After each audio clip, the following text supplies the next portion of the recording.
Electricast. I was never really a runner. The way I see running is a gift, especially when you have stage 4 cancer. I'm Anne. I'm running the Boston Marathon, presented by Bank of America. I run for Dana-Farber Cancer Institute to give people like me a chance to thrive in life, even with cancer. Join Bank of America in helping Anne's cause. Give if you can at BofA.com/supportAnne. What would you like the power to do? References to charitable organizations is not an endorsement by Bank of America Corporation. Copyright 2025. The kids are still at practice, and I have no idea what's for dinner. You can get a rotisserie chicken and 2 sides for just $15 in as fast as an hour with Walmart Express Delivery. Who said that? Who's in my house? Don't play with me, because I'm not the one. It's just your friendly Walmart announcer. This is a commercial. Oh, okay. You were saying dinner for a family was just $15? Yep, it'll be at your door by the time you get the kids home from practice. Order now. Welcome to your Walmart. Subject to availability, restrictions, and fees apply. Now that was a helpful commercial. On this episode of Missing the Point, we give our long-range view of Major League Baseball 1 week into the season. We'll break down the divisions, which moves made during the offseason will have the biggest impact, and we'll do what we do best on the show, bitch about the Boston Red Sox. This is Missing the Point, episode 52, but it's all relative.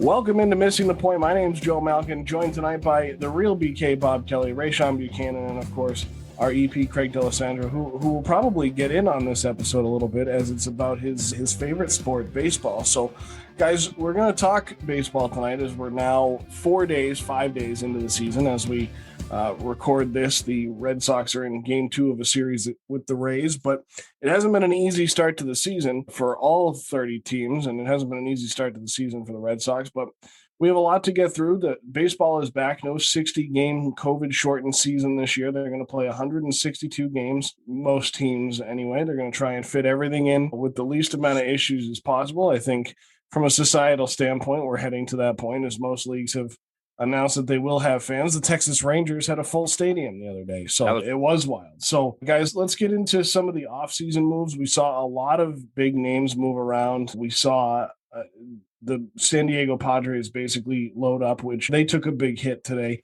as Fernando Tatis went out with a shoulder injury, but is only expected to be on the IL for 10. So that's good for them. But let's start with that. Let's start with the Padres and talk about their offseason moves, because they made a lot of moves. And they, from big to small, they went out and basically revamped their entire roster. They brought in a Jurickson Profar, who's a utility guy, 278 hitter, 343 on base percentage, and a 428 slugging percentage. So he's going to be a singles and doubles guy for them. They bring in Blake Snell. They bring in Yu Darvish. And of course, they signed Fernando Tatis to a 14-year contract extension, which good for them, because right now he's the best player in baseball, and he's going to be for a long time. They're completely out of our market, and they're completely not relevant to the Boston Red Sox, but this Padres team should be impressive if they can stay healthy. That's been the thing with the Padres. So this year does feel different with them because Snell, I like Snell a lot. He won the Cy Young last year, so obviously he's good. Yu Darvish has just been a stud since he came into the league. Since day one, Yu Darvish has been a stud. So we know what we're getting from Yu Darvish. It does feel different this year. I mean, we've seen San Diego do this before. You remember back in the day, they signed, they signed like Mike Cameron. They signed like 5 guys in 2 off seasons right in a row. And you thought that maybe they were going to do something within half a season. They were all gone. That doesn't seem to be what's happening here, because they've already committed over 600. That's insane. Over $600 million to the left side of their infield. So obviously this team is it, because they got Machado on third base too. So I like this team a lot. I mean, Darvish, Snell, Machado, Tatis. Like, it's a beautiful young team. I love it. Yeah, and then, I mean, don't forget about Hosmer. They gave Hosmer $189 million, a few seasons ago as well. So, I mean, basically that's, almost three quarters of $1 billion given to the infield. So I mean, like I said, Profar is probably going to play second base every now and then, but he's not going to be an everyday guy like Joe had mentioned. But when you add Snell, you add Darvish, guys that have been proven pitchers in their previous stops in the major leagues, excuse me, and then you come.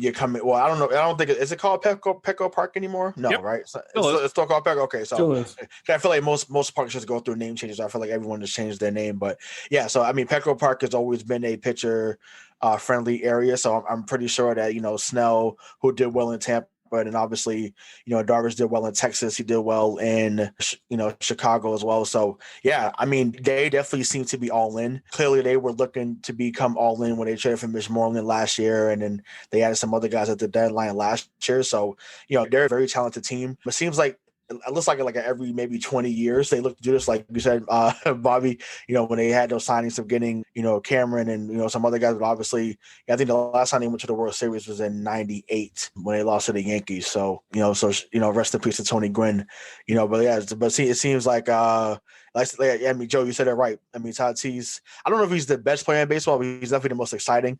I think that title still goes to, number 27 in Anaheim. Well, sorry, Los Angeles of Anaheim, whatever it's called now. But yeah, number 27 and, whatever it is that wears the red and white is still, to me, the best guy in all of baseball. But Tatis is coming for sure. And, I also like that guy north of the border or in Buffalo, wherever they are, Vladimir Guerrero Jr. I'm a fan. I was a fan of his father. Like I said, we'll get into the AL East later on. But yeah, San Diego was awesome. And I'm excited to see what they do this year. Sorry, go ahead, Craig. These were moves made by the Padres that they absolutely had to make if they wanted to compete in this National League, and especially in the NL East, because the Dodgers just keep churning out talent, and if they can't churn it out, they will acquire it. They had that big, of course, they had the Mookie Betts trade about a year and a half ago at this point. And of course, they had and now, they got Cy Young awards up and down this lineup for people who have won them or can win them. Trevor Bauer, they just added Clayton Kershaw. You got David Price in the bullpen as your long man for $30 million. I mean, it's still terrible. Well, of course. But if this Padres team is going to hope to be able to compete, they need to keep up with the Dodgers, and I think that's exactly what they did. Yeah, and they started the season 3-2. They won 3 out of 4 against the Diamondbacks, and then they lost one to the Diamondbacks and lost one to the Giants, and they have that series on now, and they just lost Tatis Jr. for about a week and a half. But Craig, they play in the NL West. We were all trying to signal to you that it was the NL West, but the Dodgers are extremely good. The Dodgers are so good, and you're absolutely right that if they geography not my best subject. That's fine. Baseball is one of your best subjects, so we just mixed oil and water. So speaking of spending money, we have a few guys to talk about spending money, and since Craig already mentioned him, English not my strong suit, let's talk about Trevor Bauer, who signed a 3-year $102 million deal that can expire after the first year, because that's what Trevor Bauer does. And Rachel Luba, his agent, is incredible. What she gets for this guy is ridiculous. And to put him on a team, the best team in baseball, and give him an opportunity to win a ring at the age of 30, when he, Trevor Bauer, I mean, we can say what we want about him, right? We can look at his numbers and say he's really good. He's above average, and he's making a lot of money to be above average. He's a big person. What's that? Guys, that's an automatic 12-9, and you're not going to get much above it. You might get 15 and 11, 15 and 6, something like that. You know what I mean? You're never going to get, in my opinion, from Trevor Bauer, that 22-23 win season. No, the most he's won is 17, and that was in 2017. He went 17-9. In 2019, he went 11-13 between Cleveland and Cincinnati. 5-4 in the COVID-shortened year last year, but he had a 1.73 ERA, which is what got him the money. He's 1-0 so far with the Dodgers this year. Pitched 6 1/3 in his first game, allowed 3 hits, 4 runs. He did give up 2 home runs, but he struck out 10. And only walked 2. So, I mean, you're right, Bobby. He can be very good, but he's never going to be great. But he has the personality and the gall to go out and get the job done and make the money doing it. And for Rachel Luba to get honestly, this was such a player and team friendly deal that Trevor Bauer got, because if he doesn't pitch well, the Dodgers can just whatever.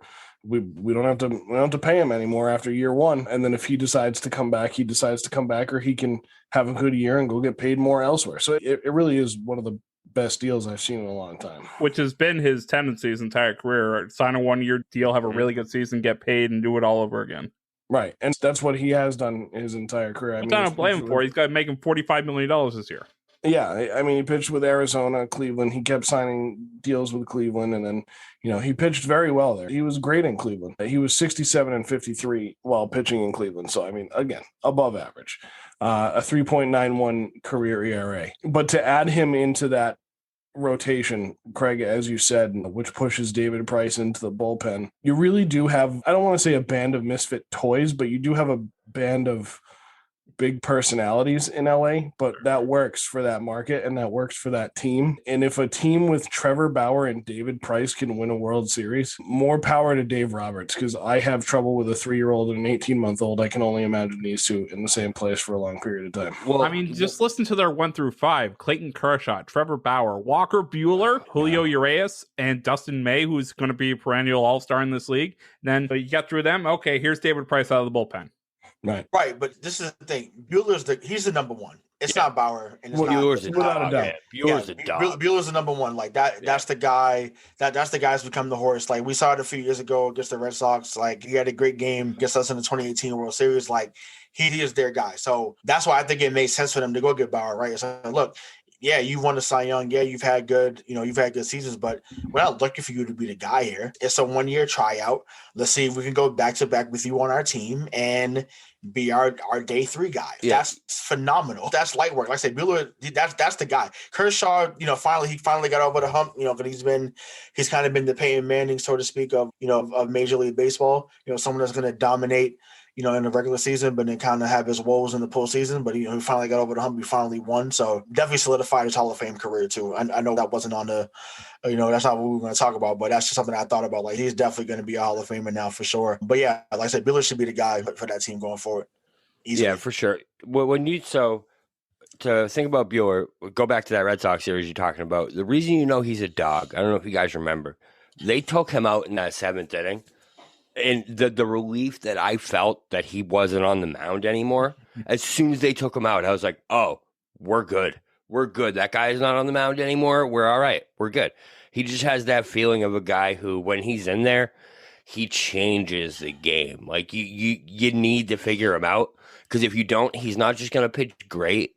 He's going to dominate you. Like, you'll have no chance. Then when it comes to bringing in Bauer, why I think that's great is because you think about Kershaw, he's at the end of his career, and Bauer's not a superstar, but both these guys are always relied upon to be these guys. You bring Bauer in, now it's split between the two of them. You know what I mean? Like, Bauer doesn't have to be the one. Kershaw doesn't have to be the one. They don't even have to be the two, for Christ's sakes. You know what I mean? Like, they're just coasting this season. That team is unbelievable. And we're seeing that change in baseball right now. And you mentioned the ages of the guys. Trevor Bauer's 30 years old. We're talking about that contract that Trevor Bauer signed with 3 years, $102 million. That basically there's an option for year 2 and 3. It's really a 1-year deal. Trevor Bauer's 30. Clayton Kershaw is 33. David Price is 35. I didn't know Kenley Jansen was 33 years old, but that's another story for another time. But Dustin May, who Craig mentioned, is 23 years old. Walker Buehler is only 26, and Julio Urias is 24. So they have 3 of those 5, possibly 6 staples in their rotation for a long time to come. And the last thing I'm going to say about on this Dodgers team for now is, Bobby, I'm going to give you an argument right now as to why the DH is bad for baseball. Clayton Kershaw is 2 for 3 at the plate with a run scored. He's batting .667. Trevor Bauer 0 for 2 with an RBI. So Clayton can rake, bro. Clayton can rake. I'm just throwing it out there. Clayton can rake. Yeah, he's one of the few pitchers that can actually rake. Like, yeah, but see, this is not going to be Mike Hampton or whoever guys. That's not going to happen. Who's the other guy that could pitcher's rake? named Mike, because it was Mike Hampton, Mike Stanton. And, no, I understand. There's the other guy. Who's the other guy? Rick Porcello was pretty good too. Rick Porcello. No, it wasn't Porcello. There's another guy who hits dingers as a pitcher. It was the past couple of years. He had like 12 last year. The guy from the Reds, I think. But I forget his name. Yeah, him. I forget his name. Yeah, exactly. Yeah, the guy from the Reds. Yeah. I don't know who it is. But anyway, everyone listening knows who it is. Before we get off the rails, we'll come back to that. But we'll have a DH conversation as the season goes on, because right, I know that we are we are pretty split on that one. I think it's actually 5-1 in that. Well, Dave doesn't count, but I think it's 4-1 in that argument. But yeah, so Trevor Bauer signs that contract, and then again, that wasn't all that we saw. We had Nolan Arenado leave Colorado. He goes to St. Louis. This is a big contract for St. Louis because we all know St. Louis is generally a team that builds from within. They don't like to go and throw money around all the time. When they had the opportunity to do it with Pujols, they let him walk.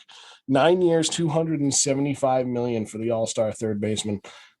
I really love this signing. I think he is so good, and I think that him being trapped in the Mile High City, especially after DJ LeMahieu jumped ship to go to New York, it left him in a spot where he needed to make a move like this. This is a great contract for him and allows the Cardinals something to build around for the next 9 seasons. Yeah, I love it. I think he's the best third baseman in baseball, not Chapman. That's tough. That's tough. I think we talked about it. Yeah, I think it's Arenado, then Chapman, then our guy in Boston, Devers. That's just my opinion. But yeah, I mean, I think he's going to do great over there in Busch Stadium. I think he's going to hit a lot of those home runs into Big Mac land, and they're going to love him. You still have the captain there, and Molina. And I said St. Louis just always finds a way to still be around, right? Like people talk about the Central kind of flipping back and forth. Whether it's will it be Milwaukee, because obviously Yelich has been a problem since he got there. Will Chicago come back and make noise? But Arenado, like you said, Joe, with him coming there for the next 9 seasons, probably like 6 years out the line, he'll be productive. And that's he's 30 now. That's a win. So it's just like, to me, he could definitely rake. He still plays third base at a high level. So yeah, St. Louis to me got a steal. I mean, I think honestly, maybe they realized they made a mistake earlier when not re-signing Pujols. Like obviously he hasn't been the same in LA, but when a guy that's been that dominant for you, you don't just let him go because you don't want to pay him. But once again, we see that happens. We did it with Mookie Betts as well. So that's just what we do in sports, unfortunately.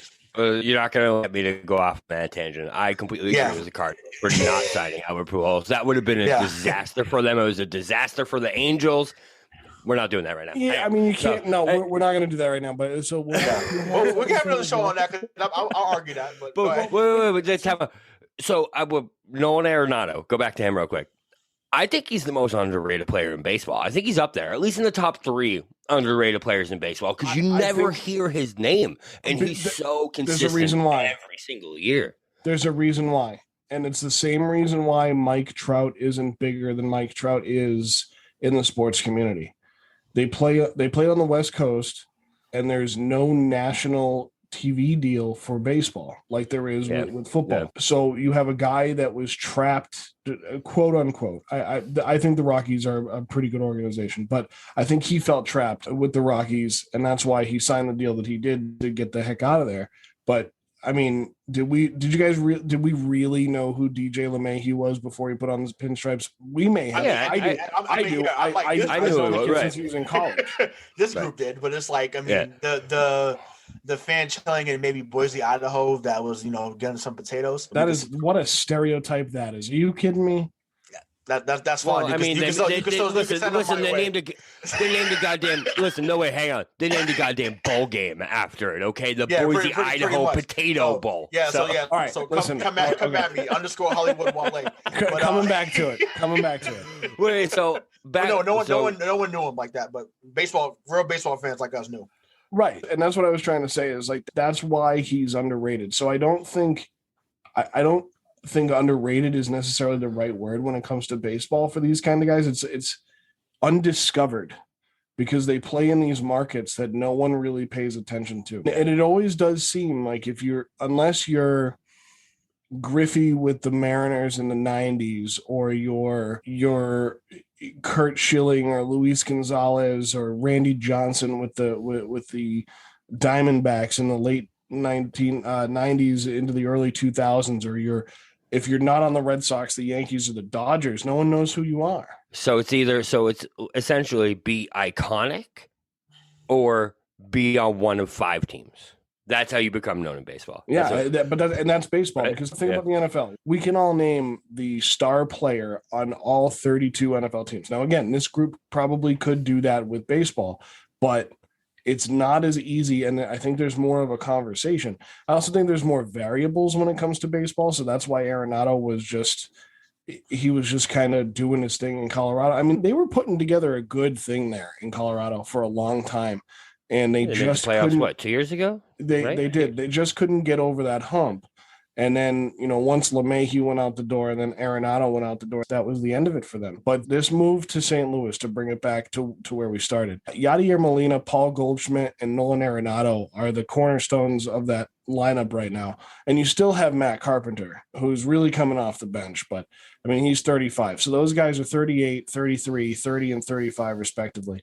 And you have some pretty young ball players on that team. And they're still going to bring in the kids to do the job, and that's why they spent the money. Is I think they're revamping like they had done in the early 2000s when they started competing for World Series. Adam Wainwright is still on that pitching staff, so this was just the right deal for both sides at that time. So moving on to our next deal, as we're getting just through the offseason, Francisco Lindor was a big move as he leaves Cleveland. I know the Cleveland faithful and the Cleveland fans were pretty broken up about this. I don't blame him.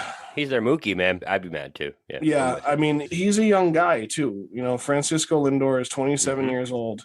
He's a 4-time All-Star. He's been with Cleveland since he came up with Cleveland, and he's just impressive. He's super impressive. I mean, last year in 60 games, he was 61 for 236, which was a 258 batting average, but he had a 335 on base, hit 8 home runs, 13 doubles. He's a middle infielder, and he has an incredible glove. He's got 2 gold gloves to go along with those 4 All-Star selections. He signs I have to hit the button on Baseball Reference, not a sponsor. Monstrous deal. 10 years, 341. I'm sorry, it's 10 years. Yeah, signed through 2031. So he'll make. That's wild. Well, he'll make 22.3 this year. But he's worth it. He's worth every penny. You know what I mean? He's one of those guys. Is Joe frozen? Yeah. Yeah, okay. But that's the type of guy he is, though, when it comes to Lindor. Like, he's the Mookie Betts. Like, if there's certain guys in MLB that deserve that $300 million contract, and watching Francisco Lindor, he's one of them. Go ahead. Right, yeah. Let's just do that whole part over again. Yeah, just rewind. Hang on a second. My internet completely just shit the bed. Yeah, no, I feel you. Where did we leave off? Lindor. Which part?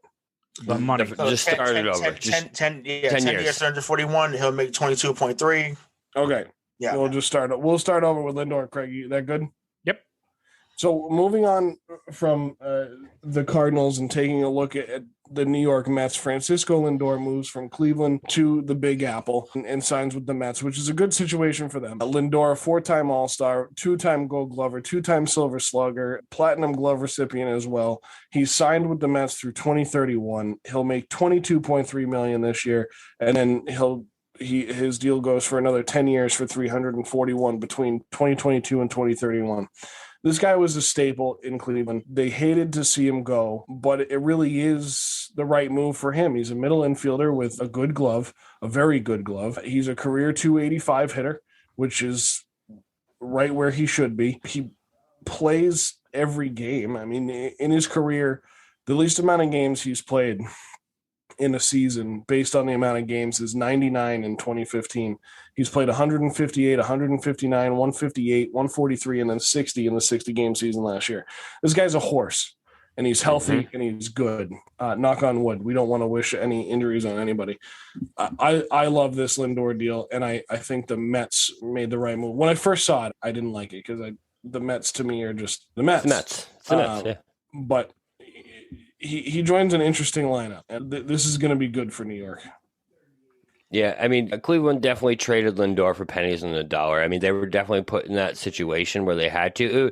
It really was very, you brought it up earlier, it was very Mookie Betts-esque how that went down in Cleveland. Not as bad because Cleveland, actually isn't the most profitable team in baseball cutting corners. But anyways, we'll get there. Yeah, no, I love the deal for the Mets. Francisco Lindor to me is one of those guys that when you watch him play baseball, Joe, I know this is your mindset when you watch him play, but he plays it the right way, man. Just from the moment he walks on the diamond, we both coached before, and there's just those guys that as soon as you watch them play, There's something about them, the way they field the ball, the way they do everything. You're just like, okay, that's different. And that's the type of guy Francisco Lindor is. So the fact that the Mets actually made a move for a guy like that is big for them because they don't usually do that. You're right. So, especially at 27 years old, and he's fun to watch because he enjoys playing the game. It's one of those things where you turn on anything or you're on YouTube or whatever, you see a highlight of Francisco Lindor and there's a smile on his face. And that's what's fun about it. And that's honestly, we'll have to do an episode on this, on what baseball is missing. It's fun and guys having a personality and showing that personality because they need it. But before Ray goes, Bobby, I just want to let you know, Jake DeGrom, 2 for 3 at the plate with an RBI. All year? Is this happening all year? All 100%. All season, right? All season. All 162 games. Yeah, also, geez, all right. Every baseball show, I will make sure to point out which hitters are doing well.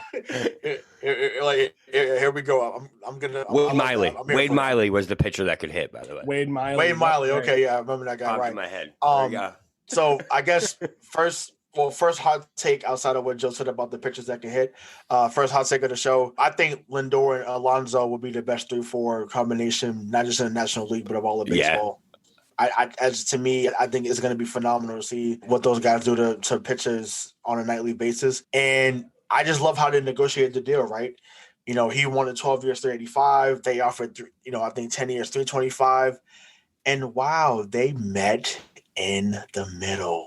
Would you look at that? It can actually happen. It's almost like that's what the definition of negotiation is. Yeah, but I'm not going to go there because you know why I brought it up the way I brought it up. I'm not going to go there though. But it's amazing what can happen when two sides can actually come together and actually agree on a deal that works for both sides, and you keep the player that you actually want. Well, Ray, not to go. It's just to go off on another tangent, but sometimes the problem is the player overvalues themselves or the team undervalues a player. And we know a certain team in this area that undervalues players all the time. And we know another team in this area that overvalues players or that players overvalue themselves all the time. So that's going to happen. But Boston sports is rough right now. Boston sports is brutal.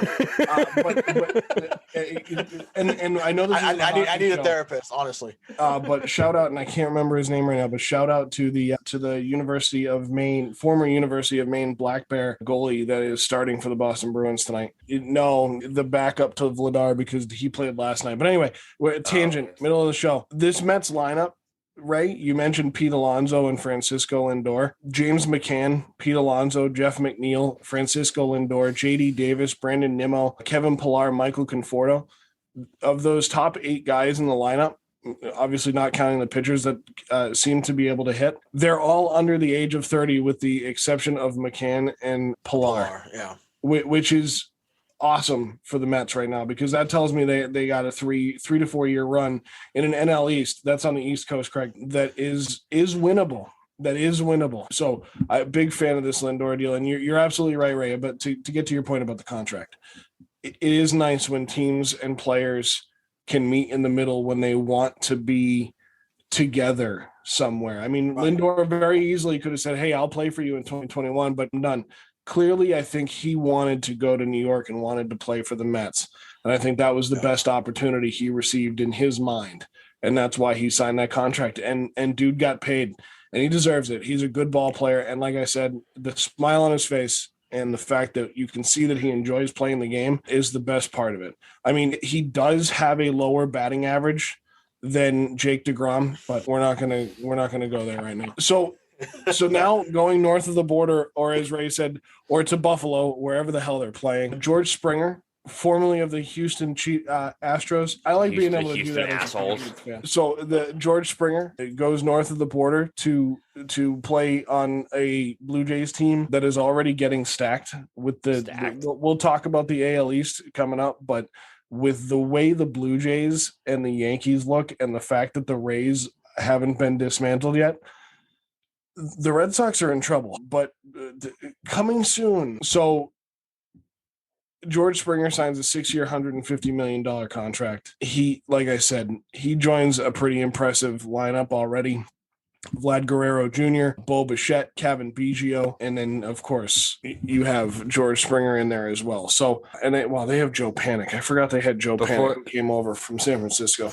I like Joe Panic a lot, actually. So before you move on, I want to say my favorite part about all these young guys is that it's like a video game. It's like what I would do when I'm creating players is that the sons are here. The sons of these guys that we watched growing up are in baseball right now. Like Fernando Tatis Jr., I remember the day his dad hit 2 grand slams in the same inning. No. Bo Bichette, I remember Dante Bichette like it was yesterday, bro. Guerrero, I remember him hitting a home run when the ball bounced on halfway to the plate. Like, the bloodlines are running strong in baseball right now. And that's one of the reasons why I feel pretty hopeful for the future of the sport. Because, like, I mean, you mentioned Biggio, too. Biggio's son is in baseball now, too. I think Clemens' son, I don't know if he actually ever made it. I didn't think so. But, you know, all these guys are, so you can cut that last one out. So all these guys are coming in, and it's really exciting to hear these names and hear these guys be like, oh, I know that guy. I remember him. See, it's great for us because we love the sport. The sport needs a revamp, and again, we will have an episode on that on how we would save baseball. But that's the problem, is that there's so many people out there that don't know that these guys are even in the league, or know that they're the sons of these incredible players that played when we were kids. And that's part of the history of the game. And that has to be, you know, I think about that with my kids all the time. I'm like, my kids are never going to know who Tom Brady is. They're never going to know who, you know, I mean, they'll definitely never know who Pedro Martinez is. You know what I mean? They will from lore, but they'll never have seen them play. So it's just such an interesting part of the game. But, you know, you mentioned those guys, and it's so interesting that the Toronto Blue Jays basically became the team that started hogging all the kids of the former major leaguers. If they had Tatis, it would be like the 4 cornerstones of 2000s baseball. So as we move away from the offseason moves, we're going to move into the Boston Red Sox, who I am very down on, yes, after 4 games. Excuse me. But as we... It's okay. We're here for you. Do you need a bag of Skinny Pop? Not a sponsor. I do, actually. So we taking a look at the Boston Red Sox. Back in January, the Sox traded cash on a player to be named later. We still don't know who that player is, for Adam Ottavino and pitcher Frank German. February 10th, they traded cash and left fielder Andrew Benintendi to the Kansas City Royals in a 3-team deal, which involved the New York Mets, which brought outfielder Franchi Cordero, right-handed pitcher Josh Winkowski, and 3 players to be named later, 2 from the Royals, 1 from the Mets, that came to Boston. They signed Hunter Renfroe on December 14th. They signed Kike Hernandez on February 2nd, Garrett Richards on February 3rd. Marwin Gonzalez came in on February 11th, and Martin Perez came in on February 12th. So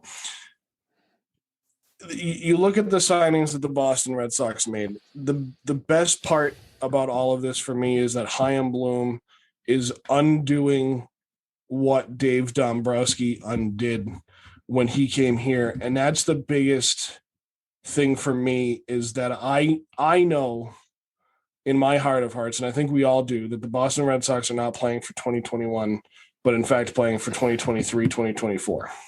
Mm-hmm. Yeah, no doubt about it. I mean, you look at the signings, none of these signings say win this year. Even you flash back to year after when we signed like Victorino, Napoli, all these guys, and we were like, oh, bargain bin signings, blah, blah, blah. And people are trying to relate these guys to them. No. These guys aren't even on the same playing field. This is clearly a sign of playing to win later, but doing just enough that they can say, like, hey, but, like, we signed Kike Hernandez and Garrett Richards, guys. Like, we tried. But no, I'm with you, man. I don't want to say I'm down on the season, it's over. But when you go into the first series of the year and you're playing maybe one of the worst teams in baseball, and you get absolutely demolished by that team, guess what? You might be the worst team in baseball. Yeah. You know, Yeah, That's just a fact. You know, you know? That's fair to say. And like you said, Bobby, like I don't think that any of the signings they made were geared to win right away. And I mean, like you said, for Victorino and Napoli had just came off playing in 2 World Series with Texas at the time. Victorino had won a World Series in Philadelphia. So these are guys that, Johnny Gomes played in Tampa, went to a World Series. So these guys had already been battle tested, had been there, So it was about, okay, how do we maximize getting another year for Ortiz and maximize what we have with with Ortiz and Pedroia. Like that's what you're supposed to do. So yeah, it's a joke how they put together the roster. I mean, I hope that we bring this up on another episode, but we can address it now too. But it's like, what exactly is the right way to go about winning in this sport? Because people were killing Dombrowski. Oh, he dismantled the farm and he traded everybody away. He sold out. Well, 2016 won a shit, man. Yeah, you win the AL East. 2017, you win the AL East. 2018, not only do you win the AL East, but you win the World Series and you break a franchise record going 108-54. So to me, I'm about going all out. Damn all building the farm for 3, 4, 5, 6 years, 10 million years. This is not pre-04 anymore. So I think before then, it's like, well, you got to build, you got to bring in Nomar, you got to have the Valentin, you got to have that. That's not the case anymore. Bring guys here on a bigger deal if you can. And I think that shit started with Manny. Manny signed an 8-year deal from, when Dan Duquette signed him, 8 years, 160, and then it started the trickle effect. Like, you got to bring guys here. Obviously, every deal is not going to be like Manny. You're going to have your Carl Crawfords. You're going to have your Adrian Gonzalez's. I get that. But I'd rather you swing for the fences than you look to try to win now, so to speak, as I put that in quotations mark. But really, you're not looking to win for another 3 or 4 years. But teams can have sustained success with a farm system and still continue to build through that farm system. The Yankees have done it the entire existence of the New York Yankees. The St. Louis Cardinals have done it the entire existence of the St. Louis Cardinals. But the Boston Red Sox have not been able to do that, and they have the same amount of money as one of those teams and nearly the same amount of money as the other. And for you to say, yeah, all right, Dave Dombrowski came in here and got us a World Series. Well, great. What do we have to show for it now? So if you're happy with them going all out, yes or no answer, are you happy with the state of the team right now in 2021? No. That's because of Dave Dombrowski.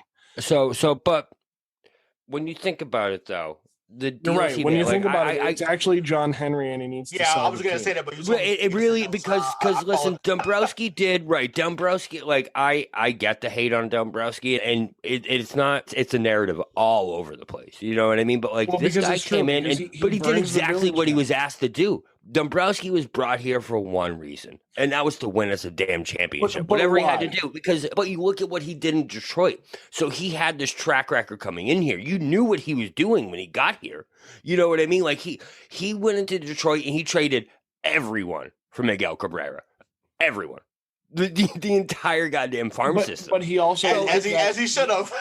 As he should, right. So it's like, but just think about it. My bad. Just think about it. He traded Juan Moncada, who's good, but I wouldn't give up what we got for Chris Sale and what he brought us for what we could have gotten from Juan Moncada. You know what I mean? Like for what he actually did for this team, because that's the big deal, right? That's the one that's like everyone points to, that we traded this young guy for this guy with the shoulder. We don't win a World Series without Chris Sale. So and what is Moncada done? Dave Dombrowski. What is I never blame him. That's what he's saying, is that while he wouldn't have given it up, World Series. Right. So, but again, so this is what we're talking about, right? Because we can go revisionist history, but let's talk about Dombrowski's track record. You're absolutely right, Bobby, but he left the Detroit Tigers in the exact same state that he left the Boston Red Sox in. Yeah. But this is a bigger problem that goes to John Henry, which you guys know I can drive these cattle home all day, is that I watched the movie the other night because it was on TV. I watched Moneyball again. And that story at the end where he tries to bring in Billy Beane, and Billy Beane says no. So what does he do? He goes out and finds this young exec in Theo Epstein, brings in Theo, tells him, this is what we want to do. Guess what? Theo didn't get along with John Henry for very long. He didn't. Nobody really seems to get along with John Henry for very long. But So then that happens, and Theo he leaves, comes back, they do their thing. Then when Theo leaves, he's trying to find a guy that'll come in, but he needed to switch it up. Why did John Henry switch up his mentality of what he wanted? Because for years, all he wanted was Billy Beane. All he wanted was Moneyball with money, which doesn't make sense. That model doesn't work here. And we can say that it did in 2004 because it did work in 2004. But the thing is that Theo Epstein knew to bring in guys that cost money in order to win the championship while also providing a farm system that was sustainable. So Ray, this is another rebuttal to your argument. When they knew what they were getting and they brought Dombrowski in to do a certain thing, but they brought Theo Epstein in to do a certain thing and build that farm. As I get really excited and knock my microphone over, they bring in Theo Epstein to do almost the exact same thing, and he sustained it longer because Dave Dombrowski gutted everything and they had nothing left. It's like, if you move the couch out, what are you going to sit on? But Theo would get rid of the couch and then bring in chairs and bring in more chairs and then bring in a love seat and then bring a couch back in. And sure, it got crowded, but it won. It worked. Dombrowski just couldn't get it done. So now they're going back to the old model and bringing in Chaim Bloom. Chaim Bloom is more of a Billy Beane than Theo Epstein ever will be. And that's not a good thing. But it's a good thing in the sense that he's going to build the farm system back up. And again, Ray, as you said, do the job that he is asked to do by the owner. So my filibuster is just about over, Bobby. Go ahead. Yeah, so I completely agree with you, because this is how I picture John Henry calls Dave Dombrowski into his office. He says, I want you to do anything that you can. Trade anyone. Bring me some of the big name guys. This Bobby V era is over. We want a World Series. Go get it. Trade anyone you have to. 3 years later, why'd you trade all our farm system? Why don't we have a farm system left? You know, that's how I picture John Henry. That's why I agree. I think it's a John Henry thing. Which is right. I think it's a John Henry thing because when you look, the direction of this baseball team for the last 10 years has been such an inconsistent mess that, like, they don't have an image. They don't have a direction that they're going in anymore. It's like, it's so up and down with this team that I agree. It has to be at the top, and it has to be the owner. The only consistent thing from day one of all this is John Henry. You know, I've always said it, and especially with you guys, is that the David Prices, the Adrian Gonzalez's, the Carl Everett's, I love Carl Everett. But nonetheless, these guys come in here and they can't handle it. They can't handle the pressure. They can't handle the media. The ultimate guy that can't handle the pressure is John Henry. And I say that, and then everybody's like, well, he's still here. Yeah, he's the owner. He has the money to still be here. He's still making lots and lots of money off of being inconsistent, because people still buy the tickets and still go, because he has that nailed down, that he's going to be able to put asses in seats, because this is Boston and this is one of the biggest sports markets in the country, if not the world. But the thing about John Henry is that he felt as though he was going to walk in this door and he could do no wrong, that he would win us some World Series here in Boston. We would love him, and we would never look down on him, speak bad about him, or do any of that. But we are, and he doesn't like that. Yeah, what he forgot is that Boston's actually the smartest sports town in the country, or one of the smartest sports towns in the country. Relatively. So we don't get fed bullshit. You know what I mean? We've talked about this on the show before. When coaches and teams try to feed us with that silver spoon, all of Boston's like, bro, no. Like, just not happening. Not today, not ever, never will. That's what Boston sports does. So bringing it back to now, we look at the starting lineup. We can talk about this and just kind of preview where we're at. The Boston Red Sox, 1-3 on the season, swept by Baltimore to start the year. They win last night over Tampa, which was an okay game. We were talking in the Discord at the end, and you know, they're up 7 runs, and it looked like they were going to give it away. Luckily, they scored some runs in the 8th and put the game away. But right now, the Red Sox are batting .238 as a team with a .285 on-base percentage. They're 1-3 on the season. Their best player is JD Martinez, which is fine. He's paid the most. But what's interesting to me is when I look at this lineup and I say one of these things is not like the other.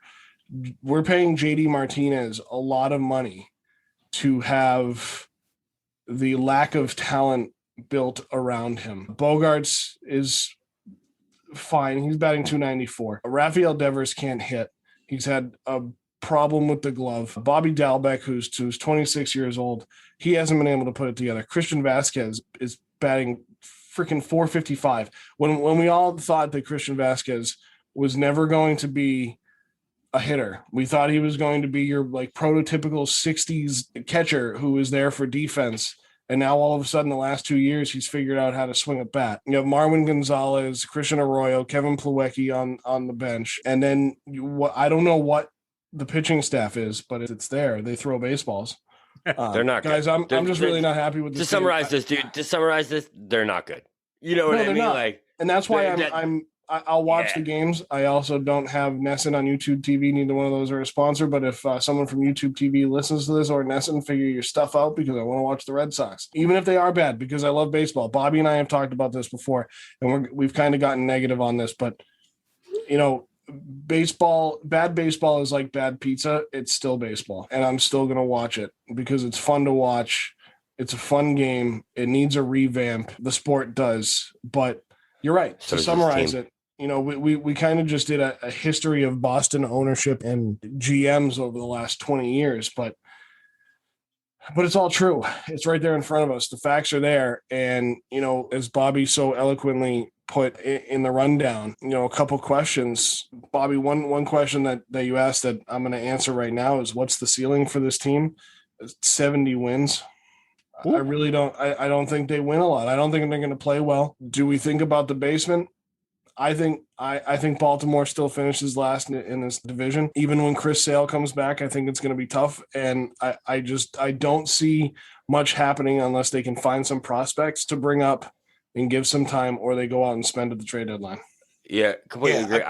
Go ahead, Bobby. My bad. Real quick, I think this team, it's very possible at the end of this season that we're looking at the Red Sox as one of the worst 3 baseball teams in the league. Because you just watch them. Like, you guys know baseball. You watch them, and they're not a good baseball team. You know that this team is not going to win more than 80 games. They are not going to win more than half their games. And I can guarantee you that, because they don't play the game the right way.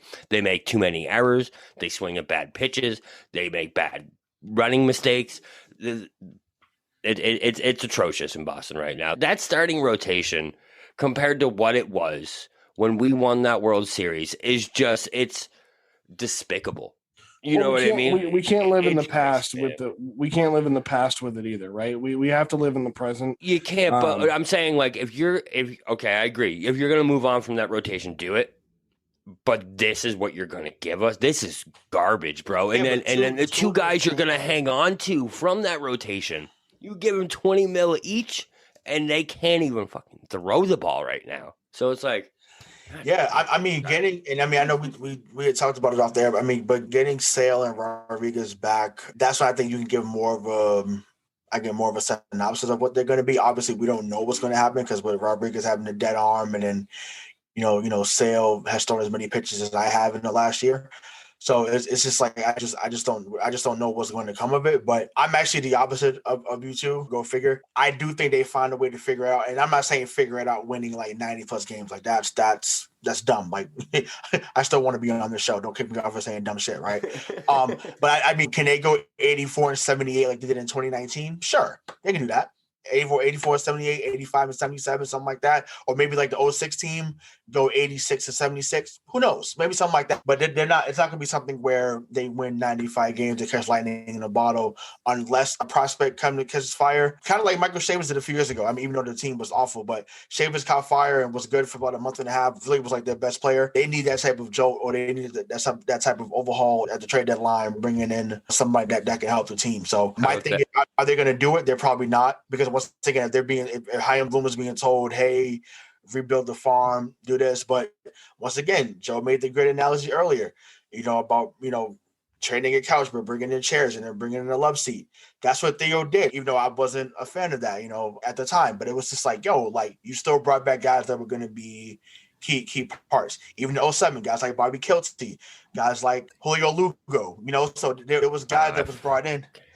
I mean, even though Lugo, I hated Julio Lugo, bro. Yeah, we'll get into that on a future show. But it's just I hated Julio. Yeah, don't even. Yeah, you know, so keep going. You know, the JD Drew. So it's like there's guys that were brought in while bigger pieces were moving.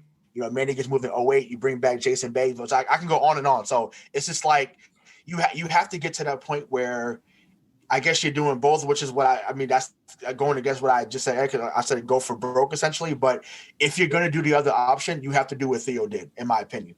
You can't do what this guy's doing now, where it's just like, well, we're just gonna get enough players. We're gonna get 10 utility players and maybe have 1 or 2 good players. That's not gonna work. So this is the next part of that, though, right? Is that Theo Epstein came in after Dan Duquette, which, say what you will about Dan Duquette, he did a job for a while and put this team in some good positions.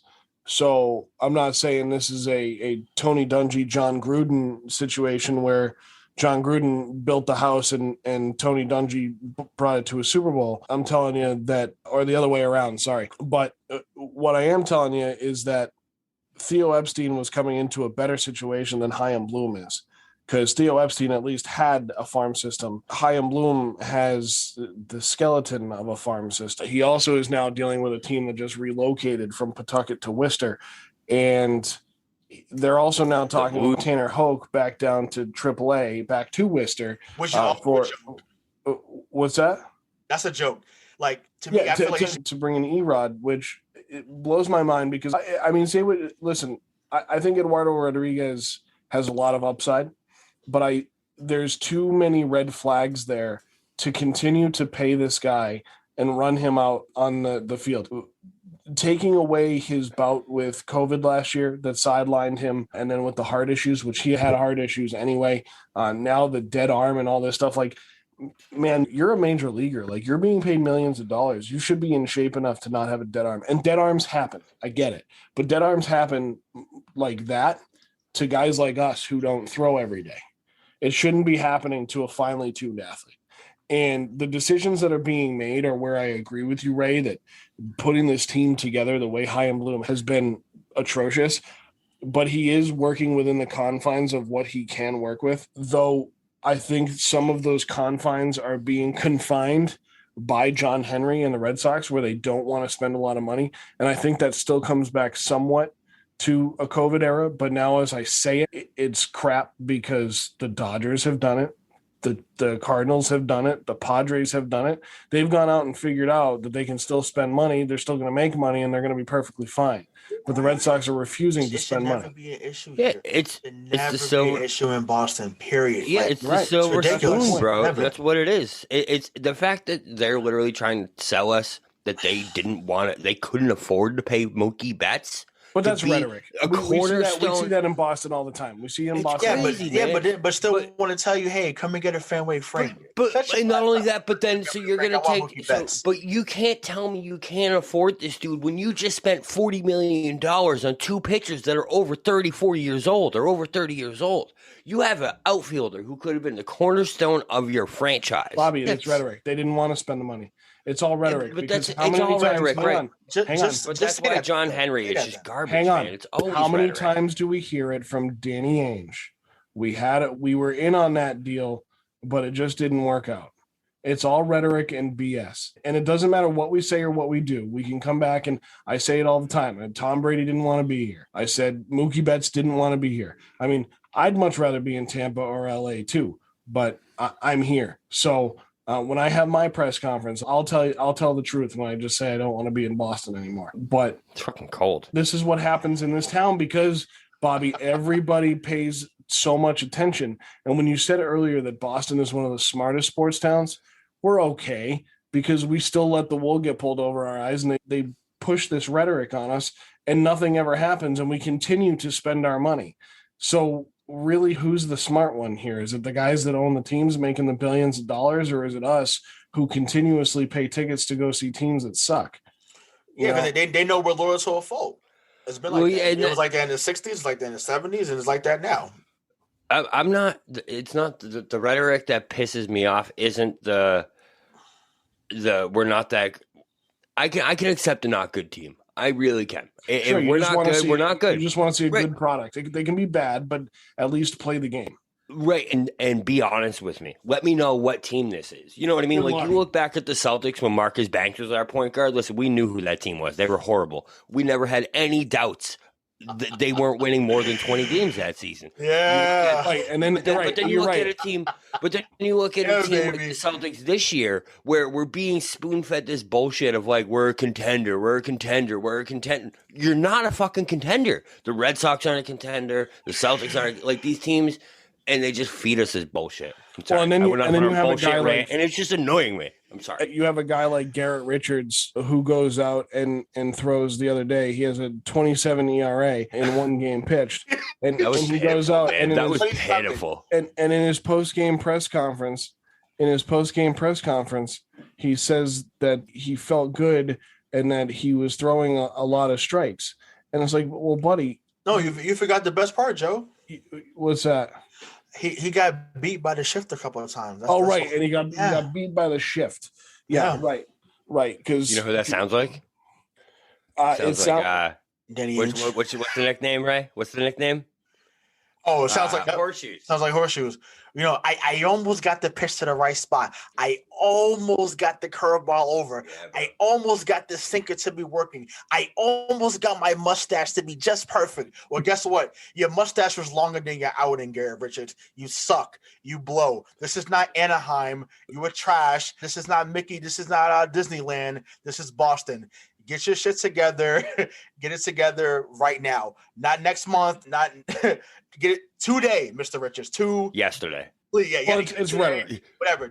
But now for rhetoric. Take that for rhetoric. Now that we've effectively taken a dump all over Fenway Park, after talking about every other team, we are going to cut this one here for missing the point, as we are an hour into this, and again, probably just B&M'd about the Red Sox for 30 minutes. So we'll come back with more baseball talk. We will be more positive, but right now with the Red Sox at 1-3, Ray still thinks they can win 84 games, even though they're having press conferences like Garrett Richards had, and they're going to send out Tanner Hoke. Rayshawn is still positive, but Bobby and I are right here. I mean, Bobby and I are on the same page here. So the alarms, everyone, sound the fucking alarms.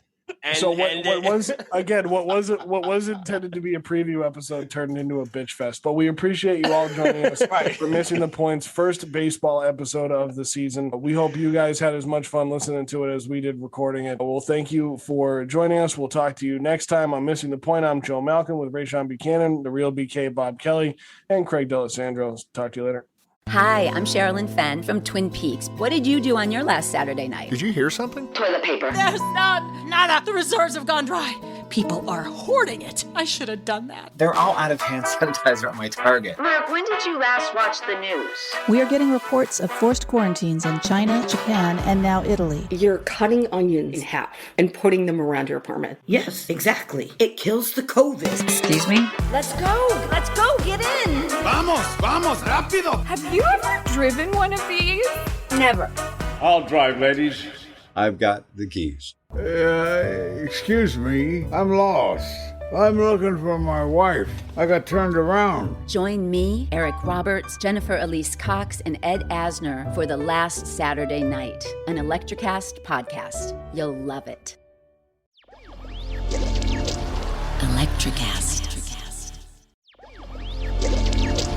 Electrocast.